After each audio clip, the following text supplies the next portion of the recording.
A media report has come out accusing celebrity Russel Brand of being involved in serious assault and rape allegations against several young women that occurred many years ago when he was at the height of his fame.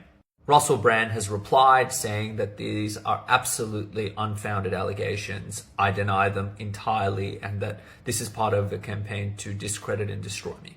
I've now read the media report, I've listened to Mr. Brand's reply, and I guess this is where I sit on it. One of the things that stood out for me is that the media reports really didn't go into whether or not these people had approached the police in relation to what had happened to them. Now, you can't take that to mean it didn't happen. There are a lot of people who are the victims of serious abuse and they don't go to the police. So that in and of itself is not something that necessarily suggests it didn't happen. And there could be a variety of reasons why they didn't. Could be because they're, very young, starstruck, impressionable, in love. There's a million reasons.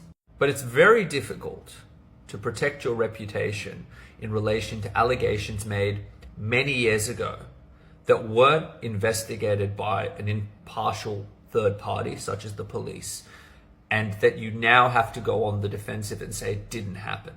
And one of the difficulties when we look at historical allegations is always this disconnect, because there is absolutely a need for people who've done the wrong thing to be held to account.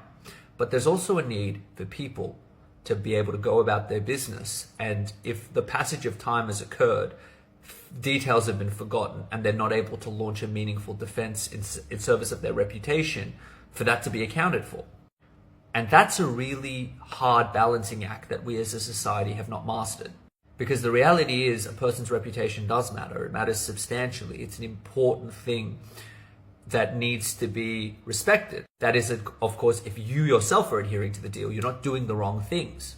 And so there's this balancing act, which is incredibly challenging. And Mr. Brand himself has said, I'm saying things that people don't like, and that's why they're trying to discredit me. He very well may be shaking cages that people don't want shaken, and that's why they're going after him. Or maybe he's done the wrong thing and he needs to be held to account. And so as an outsider and as a lawyer, I acknowledge and accept that there are some real difficulties with this type of situation. Because when I think of the word victim, of course, if you have been subjected to an assault that you didn't ask for, you're the victim. But if you are making allegations that are untrue or are unsubstantiated against someone, then they become the victim. And I don't know how we deal with that, except to say that it's important that all sides of the story are canvassed. Follow me for more legal TikTok.